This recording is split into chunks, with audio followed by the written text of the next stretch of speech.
ca chiến sĩ ta ca vang chỉ vì qua tháng ngày đừng bao chúng người bị thương tới đường đào xa mãi mãi lòng chúng ta ca bài ca người lính mãi mãi lòng chúng ta vẫn hát không quân thành ca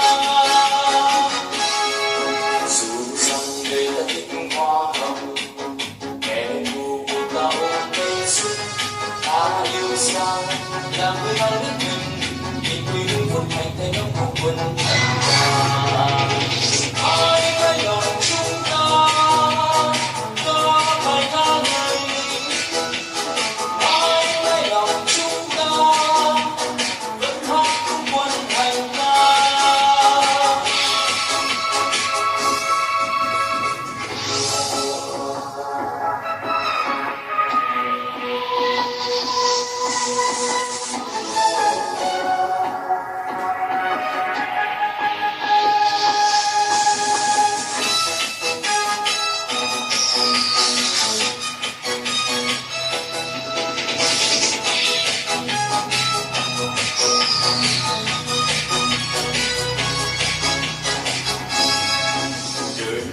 Là một cung quân hành đời mình là bài ca chiến sĩ ta ca vang chỉ vì qua tháng ngày đừng bao chúng người bị thương tới đường đào xa mãi mãi lòng chúng ta ca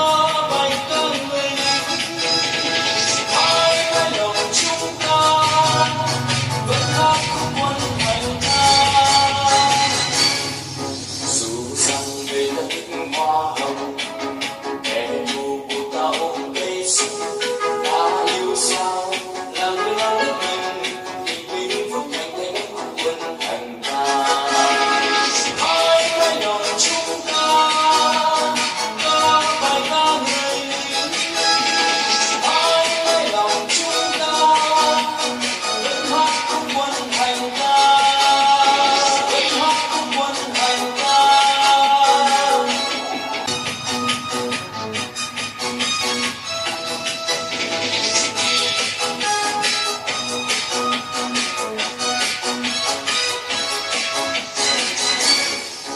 Đời mình là một cung quân hành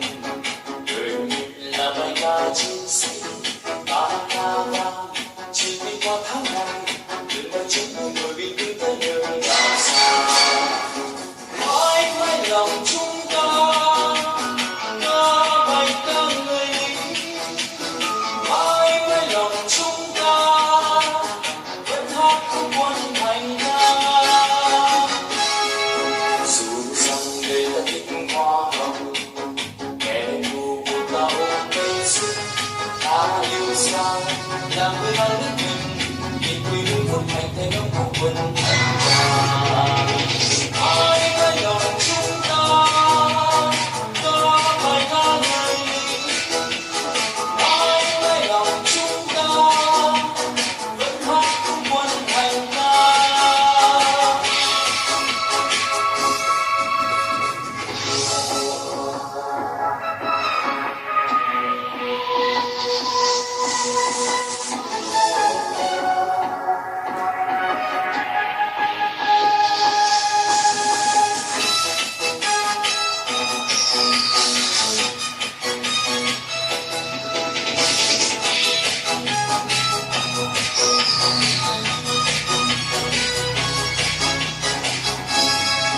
Đời mình là một cung quân hành